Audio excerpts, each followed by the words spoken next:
le retour du prophète Mohammed alayhi salatu wassalam à la Mecque, miséricorde et non vengeance.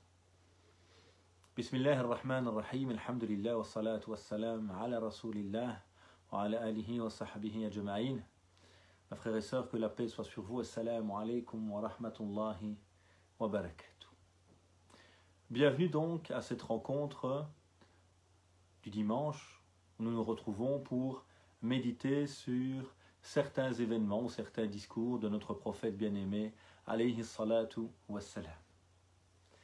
À une époque où certains s'en prennent à notre prophète, le dénigrent, en fait ne le connaissent pas en réalité, parce que s'ils le connaissaient, ils ne pourraient pas avoir un tel discours le concernant. Il est important pour nous de revenir vers le modèle du prophète alayhi salatu wassalam, pour déjà nous en inspirer dans notre quotidien, mais aussi pour permettre à l'humanité de mieux découvrir cet homme exceptionnel qui a bouleversé nos vies. Alors la thématique d'aujourd'hui sur laquelle nous allons essayer modestement de méditer, c'est le retour du prophète alayhi salatu wassalam à la Mecque. Après avoir été expulsé par les tyrans mécois, après avoir été harcelé jusqu'au cœur de Médine, le prophète alayhi salatu wassalam, après maintes péripéties, va réussir à revenir avec une grande intelligence et stratégie à la Mecque pour bouleverser la réalité, pour libérer sa ville natale du polythéisme. Et donc, nous allons essayer de méditer aujourd'hui sur cet événement. Après le pacte d'El-Hudaybiyah, un traité de paix qu'a établi le prophète sallallahu alayhi wa sallam avec les Mécois polythéistes, un pacte dont les termes étaient au désavantage des musulmans, dans l'objectif sans doute que le prophète ne le signe pas, mais le prophète alayhi salatu wa sallam, par son intelligence et sa vision à long terme, accepta ce traité de paix, qui permet, dans ce climat beaucoup plus serein, à l'islam de se propager encore plus. Ce traité ne sera pas respecté par les Mécois et leurs alliés. Et donc le prophète, alayhi salatu wassalam, voyant ce traité non respecté, va décider de revenir à la Mecque afin d'imposer le respect de ces normes et de libérer la Mecque de l'emprise des polythéistes, qui n'avaient une fois de plus pas respecté leurs engagements. Alors le prophète, alayhi salatu wassalam, va réfléchir. Comment faire? Car si je reviens à la Mecque en force, ça risque d'être la guerre. Et il y aura de nombreuses victimes. Si je viens avec un petit groupe pacifiquement, on ne nous laissera pas entrer, il n'y aura pas de changement possible. Et donc le prophète, alayhi salatu wassalam, réfléchit et va organiser une grande armée dans l'objectif justement de venir par un effet de surprise et de pousser les dirigeants mécois à refuser le combat par crainte des pertes et donc de pouvoir rentrer finalement pacifiquement à la Mecque après toutes ces années de lutte pour la survie de la petite communauté. Et donc le prophète alayhi salatu wassalam se dirige vers la Mecque, on entoure la Mecque et il demande à ses soldats d'allumer de nombreux feux pour faire croire aux Mécois qu'ils sont beaucoup plus nombreux que ce qu'ils sont en réalité. C'est une stratégie ici de la guerre psychologique, pour que l'adversaire, dès le départ, comprenne qu'il n'y a pas lieu de résister, vous ne ferez pas le poids contre le prophète alayhi salatu wassalam et sa communauté. Et donc le prophète alayhi salatu wassalam est prêt et Abu Sufyan va venir vers lui, le rencontrer. Et là, Abu Sufyan va se rendre compte du nombre de musulmans qu'il y a aujourd'hui. Et que c'est sans doute fini pour eux. Et que son obstination à rejeter la vérité va bientôt prendre fin. Saad, un des compagnons qui était présent, qui était un des leaders désignés par le prophète sallallahu alayhi wa sallam, en le voyant, va lui dire: aujourd'hui c'est le jour de la grande guerre. Et Abu Sufyan va avoir peur. Il se dira que faire? J'ai peur qu'il y ait un massacre qui se passe. Mais le prophète alayhi salatu wassalam n'était point comme cela. Lorsque ça a dit El-Yawm, Yawmul Malhamah, aujourd'hui c'est le jour de la grande guerre, le prophète dira après, quand Abu Sufyan va le trouver, là, Bal huwa Yawm el-Marhamah, c'est plutôt le jour de la miséricorde. Voyez comment le prophète alayhi salatu wassalam a rappelé à l'ordre son compagnon et cherché à rappeler le cœur de ce message. Le prophète ensuite alayhi salatu wassalam va réussir à rentrer dans la Mecque et vu le grand nombre qui était avec lui, les polythéistes, les dirigeants mécois vont finalement céder face à la réalité, au nombre important des musulmans. Et il n'y aura pas d'effusion de sang, à quelques exceptions près que le prophète a voulu éviter alayhi salatu wassalam. Et là, le prophète revient à la Mecque, triomphant, après avoir été insulté, banni, on chercha à le tuer plus d'une fois, harcelé jusqu'à Médine où il avait fui pour vivre sereinement sa foi avec sa communauté. Mohammed sallallahu alayhi wa sallam et les musulmans reviennent maintenant à la Mecque. Et comment revint le prophète alayhi salatu wassalam? Humble, incliné sur son chameau, en marque de modestie, car la victoire vient de Dieu, non de moi. Et il n'est pas là pour moi ou pour me venger, mais elle est là pour Dieu. Et je viens libérer la Mecque du polythéisme, en tout cas de l'étreinte politique, du pouvoir polythéiste, parce que l'islam ne vient jamais imposer sa croyance aux gens. La ikraha fid din, pas de contrainte en religion, rappelle le Coran. Faman sha'a falyu'min wa man sha'a falyakfur. Celui qui veut peut croire ou renier. Il y a cette liberté qui est le cœur même de l'islam. La ilaha illallah. Aucun maître, aucune divinité si ce n'est Dieu. La foi ne peut s'imposer. Par contre, quand il y a un régime politique tyrannique, injuste, qui persécute les minorités religieuses, qui empêchent à l'autre de vivre sa foi librement, là le prophète sallallahu alayhi wa sallam a été obligé de venir avec sa grande sagesse pour éviter une effusion de sang, afin de changer le système politique et de permettre d'établir à la Mecque la liberté et la pluralité que l'islam a enseigné. Le prophète revient donc à la Mecque et là, il va interpeller les polythéistes, les Mécois. Que pensez-vous que je vais faire de vous? Et les Mécois sont malins, ce sont des commerçants, ils savent discuter. Ils vont lui dire, tu es un homme noble, le fils d'un homme noble. Il lui rappelle ses origines qui sont mécoises évidemment.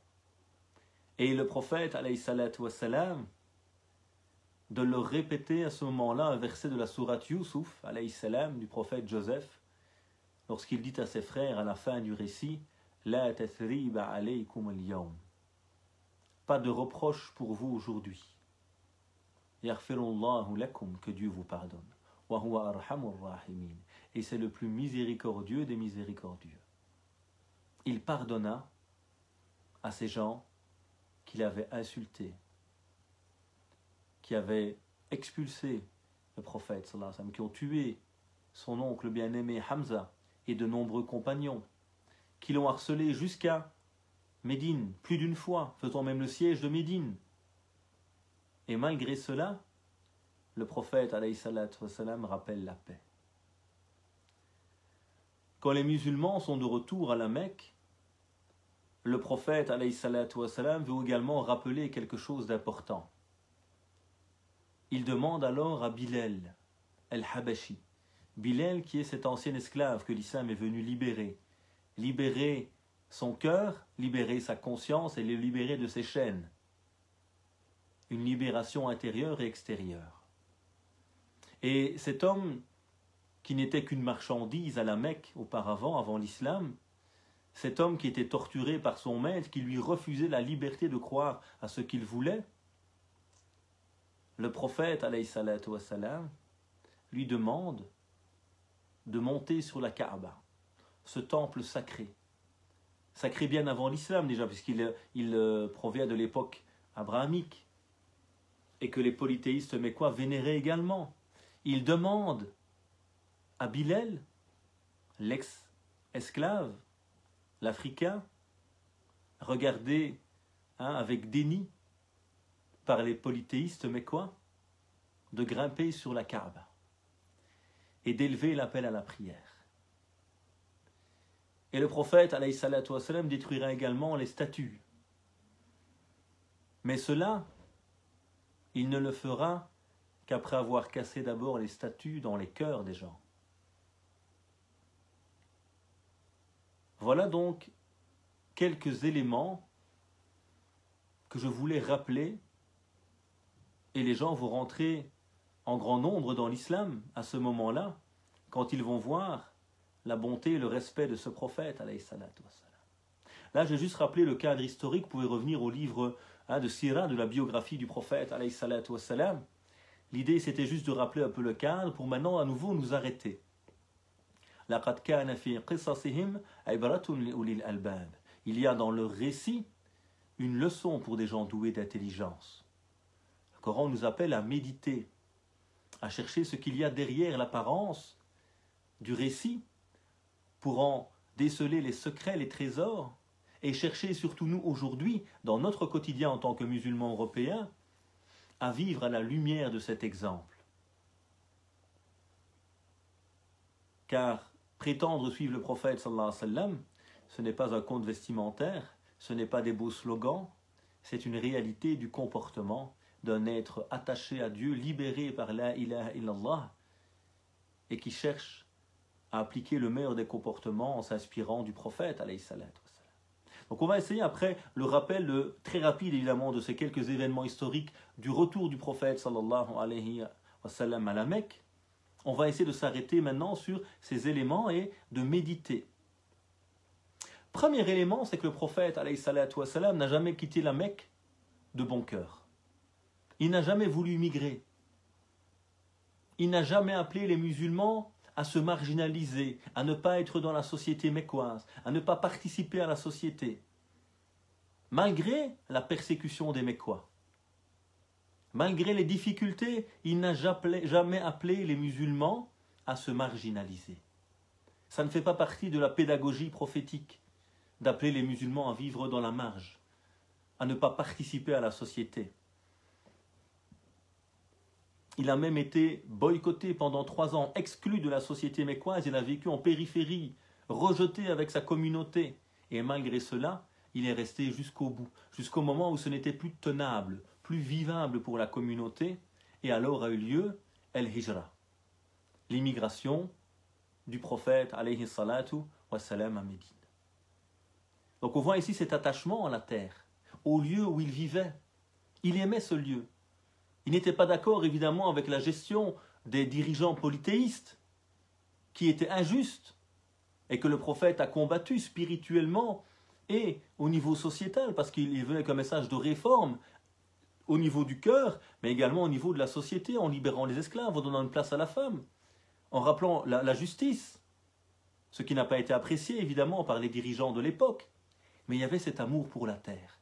Et quand il quitte la Mecque, il rappelle que c'est la terre la plus aimée à son cœur. Et que si on ne l'avait pas expulsé, il ne l'aurait jamais quitté. Et ça, c'est important pour nous. Alors que nous, musulmans, alhamdoulilah, ici en Europe, en Belgique, nous concernant, nous vivons très bien notre foi. Oui, il y a des petites difficultés à droite à gauche. Oui, il y a un climat parfois malsain qui peut exister. Mais on est très très loin de vivre ce qu'a vécu le prophète, alayhi salatu wassalam, à la Mecque. Pourtant, on voit des gens nous appeler à nous marginaliser, à ne pas participer à la société, ce que n'a jamais fait le prophète, alayhi salatu wassalam. On nous appelle à ne pas aimer notre pays. Mais bien sûr qu'on aime notre pays, bien sûr qu'on aime notre terre, bien sûr qu'on aime notre peuple. Et rappelez-vous le Coran qui, chaque fois qu'il parle des prophètes, rappelle qu'ils sont les frères de ces gens-là.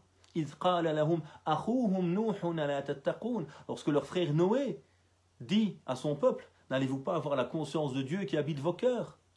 At-taqwa. Pourtant son peuple renie les prophètes, mais il est son peuple et ils sont ses frères. Ya qawmi. Il y a toujours cette appellation mon peuple. Il aime son peuple, il aime sa terre, mais il n'est pas d'accord avec un régime politique qui est présent et qui est une dictature, qui prône la tyrannie. Vous voyez cette capacité importante qu'a le musulman de dissocier les choses. On peut ne pas être d'accord politiquement avec un certain régime, une certaine orientation politique, et c'est le propre de tous les citoyens d'ailleurs. Mais il y a cet amour de la terre, cet amour de son peuple, du lieu dans lequel on vit. Et jamais on ne doit nous ôter cela. Et jamais on ne devrait prêter oreille à des gens qui nous disent « il ne faut pas aimer ce lieu, n'aimez pas ces pays ». Mais bien sûr que j'aime mon pays, bien sûr que j'aime mon peuple. Et je peux ne pas être d'accord avec certains de mes concitoyens, évidemment, c'est le propre même de l'humanité, et même mes frères et sœurs en religion, je ne suis pas d'accord avec eux surtout. Et donc cette importance de cet attachement à la terre. Ensuite, on voit qu'après El-Hudaybiyah, ce traité de paix, les polythéistes ne vont pas respecter celui-ci. Et là, le prophète, alayhi salatu wassalam, va réagir. Le prophète a toujours respecté ses engagements, car c'est ce que le Coran nous demande. Ya ayyuhalladhina amanu, awfu bil uqud. Vous qui avez la foi, respectez vos engagements, vos traités, vos pactes. Et le croyant est quelqu'un qui respecte toujours sa parole. Quelqu'un qui a el-wafa, la fidélité par rapport au lieu dans lequel il vit. Le respect de l'engagement qu'il a pris. L'engagement avec la société, avec les citoyens. Et donc, il y a cette importance également du respect des engagements. Et on voit comment le prophète, sallallahu alayhi wa sallam, lui, n'a jamais contredit le traité. Et que ce sont les autres qui n'ont pas respecté les engagements. Car le musulman est une personne de valeur. Et rappelez-vous encore ce que disait le modèle éducateur, alayhi salatu wassalam. La takhun man khanak. Ne trahis pas celui qui t'a trahi. Reste la personne dont les valeurs transcendent tout. Parce que ce qui fait ta fidélité à l'islam, c'est ta fidélité à tes valeurs. Et si l'autre ne les respecte pas, tu as deux choix.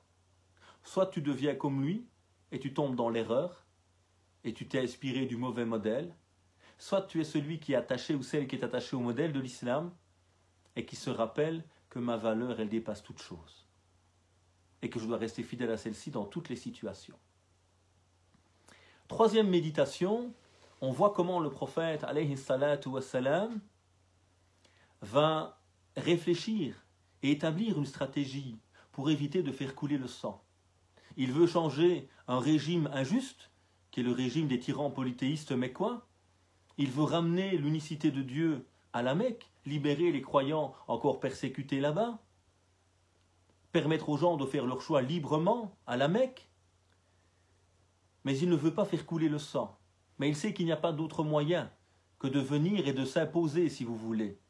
Parce que le dialogue n'a pas marché pendant 13 ans à la Mecque. Et même à Médine, on a été harcelés, persécutés, jusqu'à Médine. Avec des complots qui sont fomentés, des alliances avec des anciens alliés du prophète qui le trahissent pour s'allier avec les tyrans.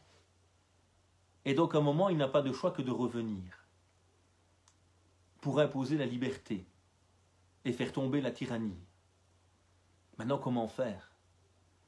Le prophète a peur que le sang ne coule, le sang de son peuple, le sang de ceux qui sont ses proches, de ses anciens voisins. Oui, nous ne sommes pas d'accord. Oui, vous m'avez fait du mal. Mais moi, je suis habité par quelque chose qui dépasse tout cela. Je suis habité par l'amour de Dieu. Je suis habité par l'amour du tout miséricordieux. Et je ne rends pas le mal par le mal. idfa' billati hiya ahsan fa idha alladhi baynaka wa baynahu adawatun ka'annahu waliyyun hamim. Repousse le mal par le bien et tu verras celui qui était ton ennemi devenir ton ami intime. Je suis cette personne habitée de valeurs. Et donc il réfléchit à une stratégie. Et il va bluffer ici les polythéistes en demandant aux soldats qui sont avec lui de multiplier les feux de camp pour que les Mécois, au cœur de la vallée, aient l'impression que le nombre des musulmans est encore plus important qu'il ne l'est déjà. Et donc gagner déjà la guerre psychologiquement pour pousser les polythéistes à ne pas lutter et éviter donc le bain de sang. Ça, c'est toute l'intelligence du musulman également, qui certes fait confiance à Dieu, mais il est quelqu'un également de perspicace, d'intelligent, et qui connaît les règles dans le milieu de la révélation, dans le milieu arabe de l'époque de la révélation. Il n'y a pas d'autre choix pour le prophète sallallahu alayhi wa sallam ici que de venir à la Mecque pour libérer ce pays ou cette ville des tyrans qui la dirigent. Le dialogue n'a pas marché. Le pacte n'a pas fonctionné de paix. Et donc il doit utiliser les moyens évidemment qui sont à sa disposition selon la mentalité de l'époque évidemment. Et ça nous rappelle aussi nous toute l'intelligence du musulman qui doit être capable d'avoir une stratégie, de réfléchir, d'utiliser les moyens adaptés à notre époque, au cœur de la société, en respectant les règles du jeu qui sont les nôtres aujourd'hui et en ayant une vision à long terme. C'est toute l'intelligence à nouveau du prophète alayhi salatu wa salam. Alors on a cette petite anecdote quand Abu Sufyan vient voir ce qui se passe et voit cette armée devant lui. Il entend Saad dire « El-Yawm, Yawmul Malhama » aujourd'hui, c'est le jour de la grande guerre. Et il prend peur, il a peur que cette grande armée vienne se venger de tout le mal que les Mécois ont fait aux musulmans. Et on pourrait même dire que ce n'est que justice, vu les persécutions, les tortures, les musulmans qui ont été tués, enchaînés, privés de leur famille. Ce ne serait que le juste droit de venir demander la justice. Mais il a peur pour les siens, pour la Mecque. Et il vient trouver Mohammed, alayhi salatu wassalam. Et lui dit, voilà ce qu'a dit Saad, al-yawm, yawm al-malhama. Le prophète dira non. Bal al-yawm, yawm al-marhama. Plutôt aujourd'hui, tu sais, c'est le jour de la miséricorde. Et on voit ici comment le prophète sallallahu alayhi wa sallam change les conceptions des gens. Non, Saad, on n'est pas venu se venger. On n'est pas mu par la haine, par la colère, par la vengeance. On est mu, nous les musulmans, par la miséricorde, par l'envie d'apporter du bien aux gens. Et par le fait de ne pas réagir comme celui qui m'a fait du tort. Réagir par ma bonté, par ma miséricorde. Parfois, il faut de la fermeté, évidemment. Le prophète, dans certains cas, a même dû se battre, évidemment. Mais tant qu'on peut éviter cela, il faut l'éviter. L'éducateur, le maire, le prophète disait encore, alayhi salatu wassalam, n'espérez pas de rencontrer votre ennemi. N'espérez pas qu'il y ait la guerre. Mais, si jamais vous devez faire face, alors soyez ferme. Et donc le prophète, alayhi salatu wassalam, corrige ici la conception de Saad. Ce n'est pas le jour de la guerre. Ce n'est pas le jour de la vengeance. C'est le jour de la miséricorde. Et donc c'est toute la qualité de l'éducateur qui est à l'écoute, qui constate, qui réoriente, qui corrige les erreurs. Ça devrait être notre rôle aussi à chacun et chacune d'entre nous. Lorsqu'on a un petit peu de sagesse et de connaissance, j'entends mon frère ou ma sœur qui parfois subit malheureusement une certaine islamophobie au cœur de la société ou qui regarde certains médias et qui se voit touché dans son cœur, dans ses émotions et qui parle de haine, de vengeance. Moi, je dois réorienter cette personne. Penses-tu que le prophète sallallahu alayhi wa sallam aurait réagi comme ça? Penses-tu que pendant 13 ans, le prophète à la Mecque, lorsqu'on l'insulte, lorsqu'on se moque de lui, lorsqu'on tente de l'étrangler, lorsqu'on lui jette des abats alors qu'il est en train de prier, et répond par la violence ou par la haine? Penses-tu que quand le prophète est revenu à la Mecque, alayhi salatu wassalam, s'il avait montré la haine, la colère, et que les gens avaient vu cela, qu'est-ce qu'ils auraient dit? Finalement, il n'est que comme nous. Il n'y a pas de différence entre nous et lui. La haine, la colère, la vengeance, la soif de sang. Par contre, quand les gens ont vu la réalité du comportement du prophète, alayhi salatu wassalam, la bonté, le pardon, la miséricorde, malgré ces événements, malgré tout ce qu'il a subi, alors le voile de l'orgueil, le voile de l'ignorance disparaît. Et ce n'est plus les yeux qui voient, mais c'est le cœur à ce moment-là, enfin, qui peut voir la réalité du modèle du prophète, alayhi salatu wassalam, orienté, guidé par Dieu. Et c'est alors que les gens constatent la différence majeure d'un homme qui vient pour le bonheur de l'humanité et non pour ses intérêts, et de tyrans et de dirigeants qui utilisaient la religion pour légitimer leur pouvoir, qui utilisaient la religion pour faire de l'argent. Et c'est alors que ces cœurs peuvent distinguer l'honnêteté, la bonté et la justice de la tyrannie et la malveillance. Mais si le prophète était tombé dans le piège et avait fait comme eux, quelle différence finalement entre deux tyrans? Restons fidèles à nos valeurs, à nos principes, quelle que soit la situation. Même si c'est dur, évidemment. C'est très facile pour moi de parler derrière une caméra, évidemment. Beaucoup plus difficile de vivre cela dans la réalité et d'apprendre à nous dépasser. Alors on voit également comment le prophète, alayhi salatu wassalam, lorsque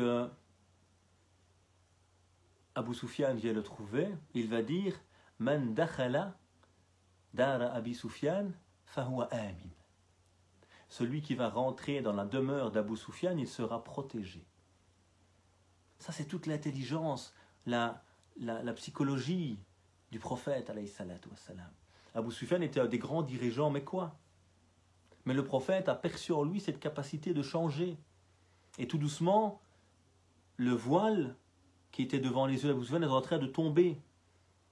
Et le cœur d'Abu Sufyan est en train de s'ouvrir tout doucement. Il deviendra d'ailleurs musulman par après.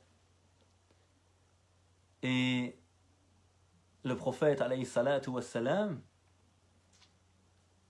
avec sa grande intelligence, va rappeler: toute personne qui rentre dans la demeure d'Abu Sufyan sera protégée, en sécurité. Vous voyez, il prend en compte ici le rang d'Abu Sufyan. Il le valorise à travers cette parole et gagne son cœur en réalité et sa confiance avec une parole qui finalement ne change pas grand-chose pour la communauté, mais qui fait que ce dignitaire va se sentir respecté. Et c'était l'habitude du prophète, alayhi salatu wassalam. Lorsqu'un groupe ou une tribu se convertissait, c'est souvent des conversions de masse à l'époque, on est beaucoup plus dans un mimétisme social à l'époque, il va toujours préserver en général le chef.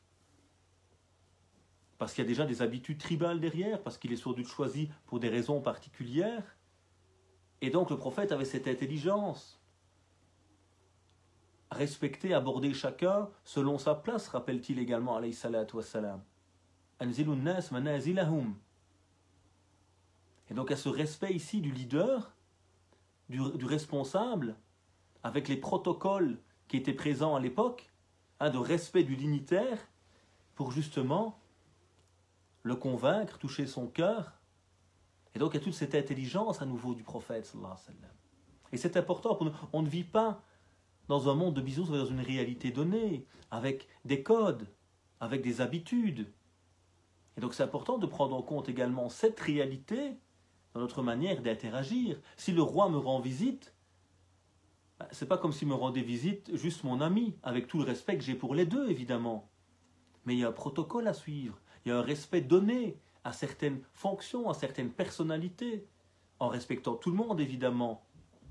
Mais ça également, c'est toute l'intelligence et la sagesse du prophète, alayhi salatu wassalam, dans cette situation-là. Alors, dans ce qu'on peut également retenir, c'est ce prophète, alayhi salatu wassalam, qui revient incliné sur sa monture. On l'a insulté, on l'a pourchassé, on a voulu le tuer plus d'une fois, on l'a blessé, on a torturé ses compagnons, on a tué ses proches, on l'a harcelé jusqu'au cœur de Médine. Et quand ce prophète revient dans sa ville natale, c'est une grande victoire. Mais pour l'homme qui est connecté à Dieu, c'est une victoire par et pour Dieu. Le prophète se rappelle très bien, alayhi salatu wassalam, tu n'es que le moyen que Dieu met au service de la vérité.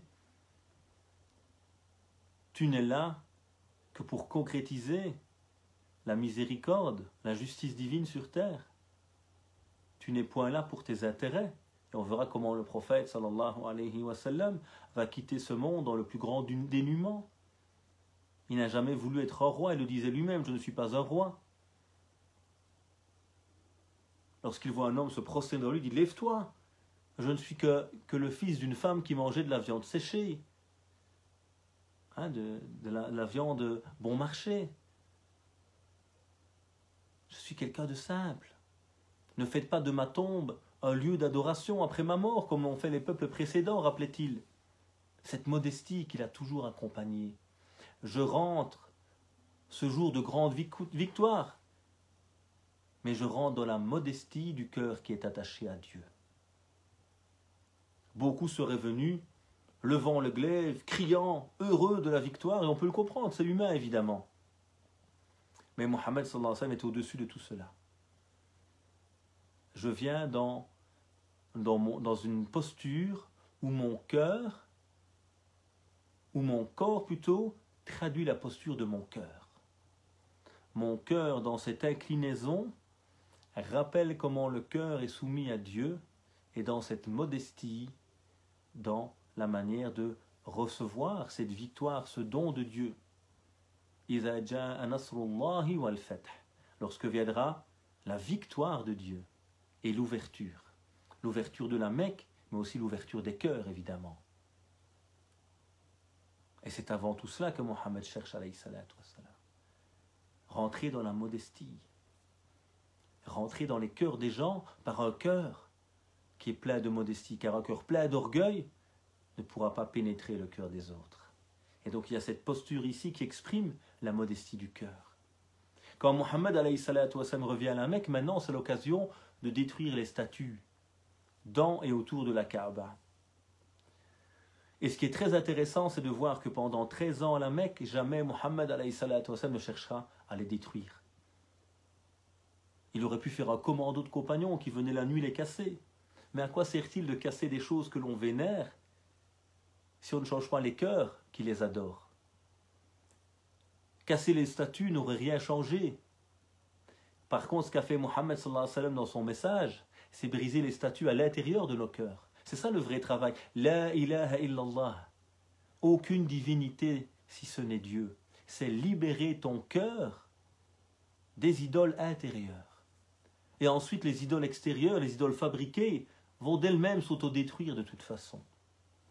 Et donc, à toute cette intelligence, à nouveau pédagogique du prophète, orientée par le discours coranique, évidemment, qui ne s'intéresse pas à briser les conséquences, l'apparence du problème, car on n'a rien résolu comme cela, mais qui vient corriger l'intérieur du problème, et libérer le cœur et l'esprit pour pouvoir détruire les idoles maintenant à l'extérieur, car elles ont déjà été détruites à l'intérieur. Et donc il y a toute cette stratégie, toute cette intelligence du prophète sallallahu alayhi wa sallam. Et nous aussi parfois, quand des choses ne nous plaisent pas dans nos sociétés en Europe, on s'intéresse beaucoup parfois à des détails, mais c'est le fond parfois qu'il faut rappeler. Des gens qui ont perdu le sens de la vie, des gens qui sont pris malheureusement dans le métro, boulot, dodo, consommer, l'apparence, la superficialité, le bonheur immédiat. Ce qui nous est demandé, ce n'est pas d'aller détruire les magasins que les gens consomment, ce n'est pas détruire les usines de plastique qui polluent. Non, le vrai travail, c'est de s'attaquer à la cause profonde de tout cela. C'est ces cœurs qui sont vides. C'est ce système aliénant qui est autour de nous, de pseudo-progrès, qui ne fait que détruire notre humanité petit à petit et l'environnement qui est le nôtre. Détruire une usine ne changera rien, mais c'est détruire le consumérisme qui habite nos cœurs, détruire ces passions qui habitent nos cœurs. Et à partir de là, automatiquement, le monde de vie va changer. Alors, parmi ce qui est important également, c'est comment le prophète réagit alayhi salatu wassalam. Lui qui a été banni, harcelé, persécuté, on a tenté de le tuer. Il revient face aux Mécois maintenant. Et il leur dit, que pensez-vous que je vais faire de vous?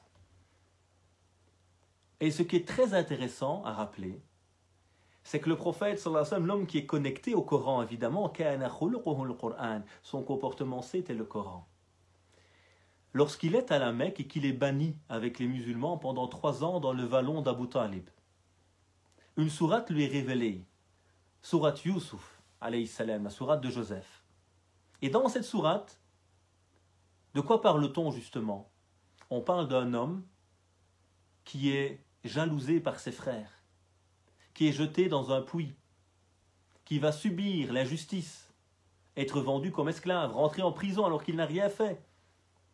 et qui finalement va se mettre au service de son peuple, de son nouveau peuple, puisqu'il a dû quitter, émigrer, et qui retrouve ses frères par après. Ses frères qui lui ont fait tellement de tort.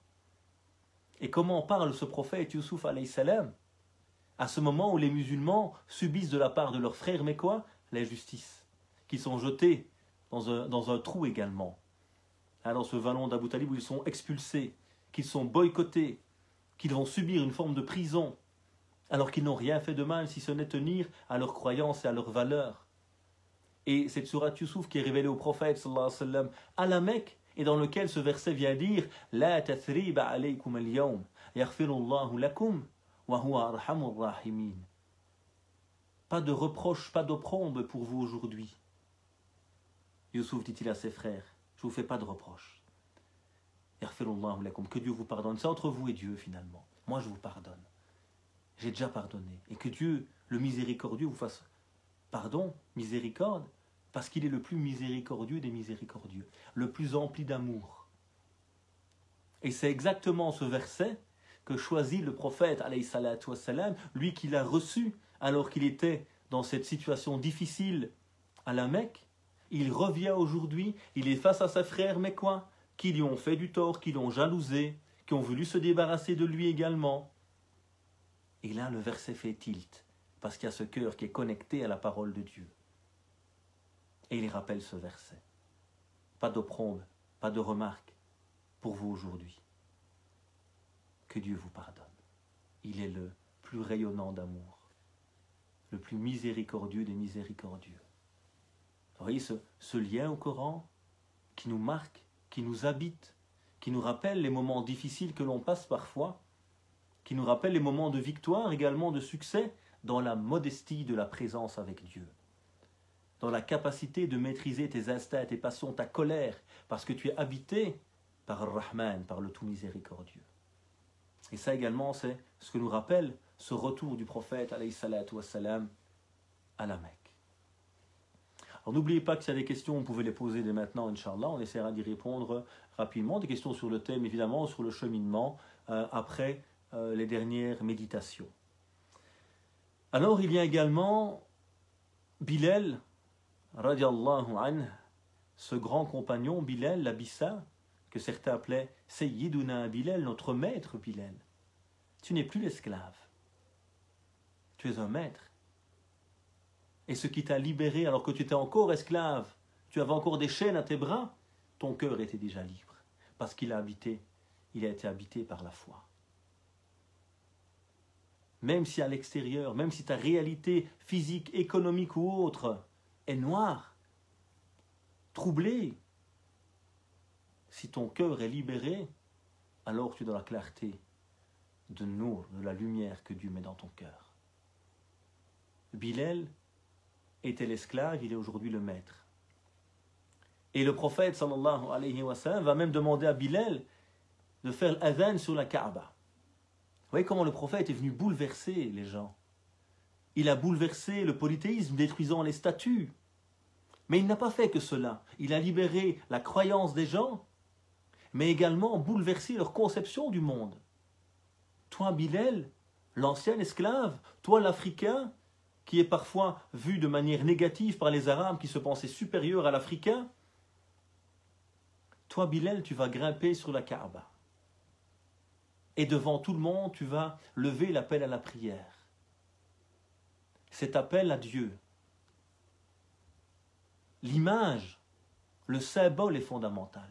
Mohammed sallallahu alayhi wa sallam, souvent on a une mauvaise conception, on pense qu'il n'arrêtait pas de parler. C'est totalement faux. Les compagnons rapportent kana tawil as-samt, il se taisait beaucoup. D'ailleurs, on n'a quasiment pas de discours du prophète sallallahu alayhi wa sallam qui sont rapportés. L'immense majorité des hadiths, des paroles qui ont été attribuées au prophète sallallahu alayhi wa sallam par ses compagnons et ceux qui ont suivi, ce sont des anecdotes, ce sont des choses courtes, mais pas des grands discours. Parce que ce qui marque les gens, ce n'est pas toujours les grands discours, le blabla. Ce sont les actes, ce sont les symboles. Et là, le prophète sallallahu alayhi wa sallam, il marque les esprits. Notre message est venu libérer les hommes. Et il n'y a pas de mérite d'un arabe sur un non-arabe, ni d'un non-arabe sur un arabe, ni d'un blanc sur un noir, ou d'un noir sur un blanc. Illa bit-taqwa. si ce n'est par ce qui habite ton cœur. Et ça, ce n'est visible pour personne si ce n'est Dieu. Et donc il fait monter Bilal et montre ce symbole à ce moment-là justement de l'égalité entre les hommes, de la liberté qu'a apporté l'islam, et que la grandeur d'un être, d'un homme, d'un humain, n'est pas liée à sa couleur, à son origine, à son compte en banque, mais bien à ce qui habite son cœur. C'est ça également que le prophète nous a appris, alayhi salatu wassalam. Dernière réflexion et méditation, lorsque le prophète, alayhi salatu wassalam, revient à la Mecque, il dit à Aïcha, j'ai eu envie de détruire la Kaaba et de la reconstruire telle qu'elle était à l'époque d'Abraham. À l'époque d'Abraham, la Kaaba était plus grande. Et lorsqu'elle a été détruite, quand le prophète était jeune et qu'on l'a reconstruite, vous connaissez l'anecdote ou l'événement, elle a été reconstruite plus petite qu'elle ne l'était à l'époque d'Ibrahim. C'est pour ça que quand on fait tawaf, on écarte un peu plus, etc., avec ce petit muret qui est là, qui définit en fait la taille normale qu'aurait dû avoir la Kaaba. Et donc le prophète, alayhi salatu wassalam, a envisagé un moment de la raser et de la reconstruire. Telle qu'elle était, rappelons-le, la Kaaba est un symbole sacré. Mais les briques qui la composent ne sont que des briques, évidemment. Et le prophète a voulu reconstruire ce temple qui symbolise l'unité de la communauté, tous tournés vers la Kaaba, mais également qui symbolise ce cœur qui est le réceptacle de Dieu, de l'amour de Dieu qui devrait habiter nos cœurs. Et donc il lui dit, si ton peuple n'était pas récemment sorti du polythéisme ou de l'ignorance, j'aurais rasé la Kaaba et je l'aurais reconstruite sur les fondations d'Ibrahim.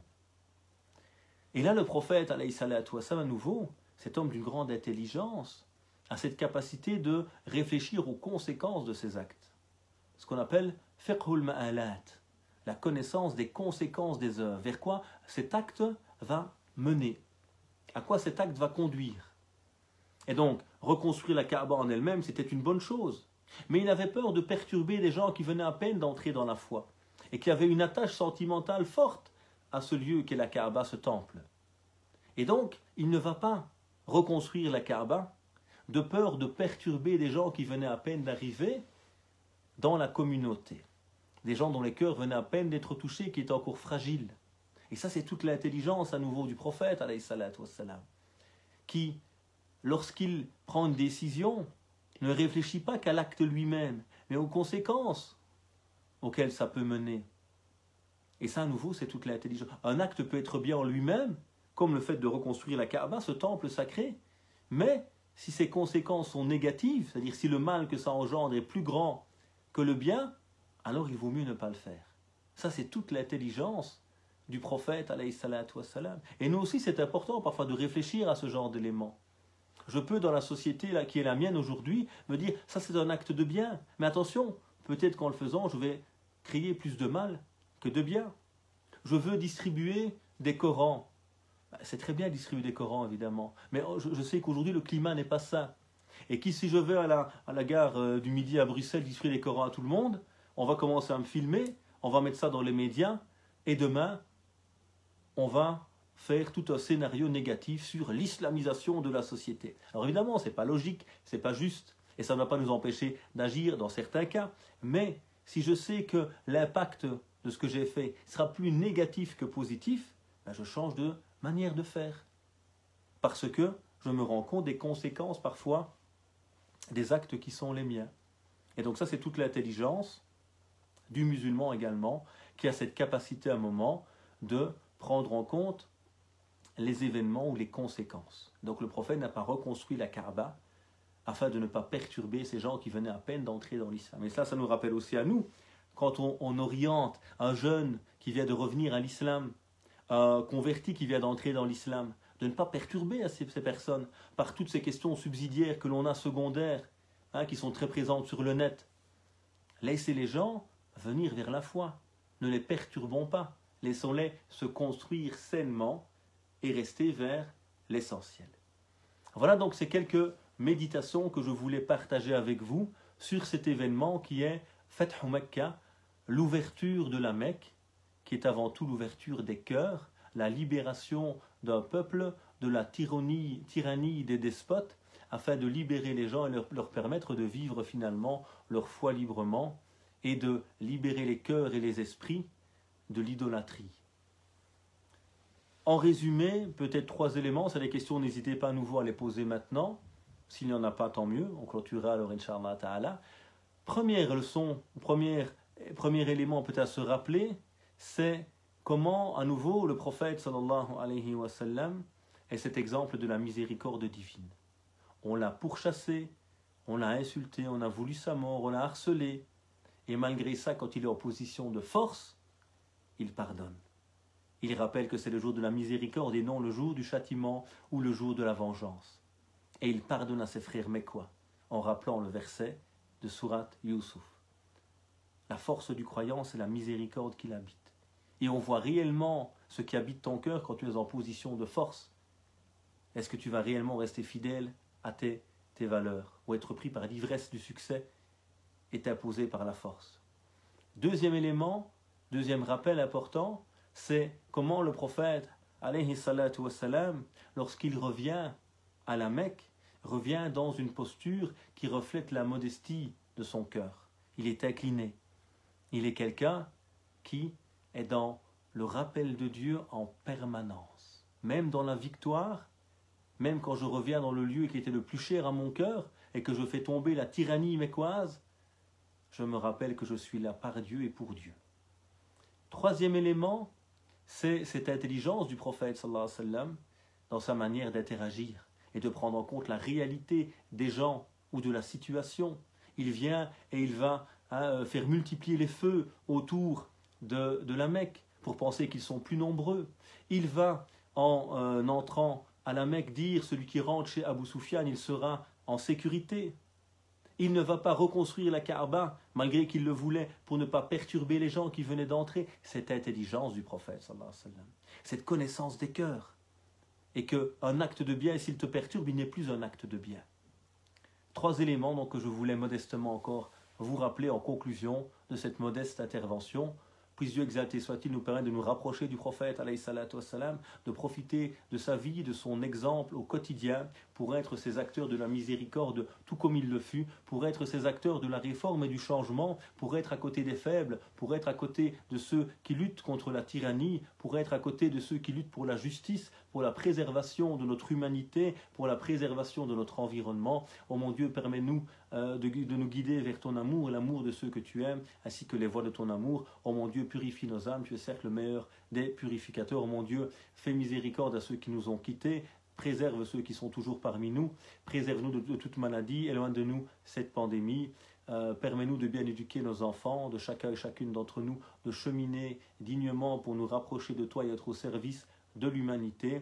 Oh mon Dieu, accorde-nous belle part ici-bas et belle part dans l'au-delà. Et la louange est à Dieu, Seigneur de l'univers. Subhana rabbika rabbil izzati amma yasifun wa salamun al mursalin walhamdulillahi rabbil alamin. Je n'ai pas vu de questions particulièrement, donc je suppose que le sujet étant plutôt un sujet de réflexion, il n'y a pas eu de questions spécifiques. En tout cas, salam alaikum wa alaikum salam à chacun et chacune d'entre vous. Que Dieu vous bénisse. Merci d'avoir été avec nous. Puissent vos invocations être exaucées et nos cœurs nous retrouver ici-bas et dans l'au-delà par cet amour qui nous a unis. Inch'Allah ta'ala. Voilà, je vois qu'il n'y a pas de questions particulières. Voilà, à très bientôt, Inch'Allah. On se retrouve vendredi prochain pour l'exhortation du vendredi, ainsi que dimanche prochain, Inch'Allah ta'ala, pour ces méditations sur certains événements de la vie du prophète, alayhi salatu wassalam, le prophète de la miséricorde, ce grand inconnu que beaucoup devraient connaître et qui, lorsqu'il est connu par les cœurs, devient pour nous ce modèle que nous aimons tant suivre. Wassalamu alaikum wa rahmatullahi wa barakatuh.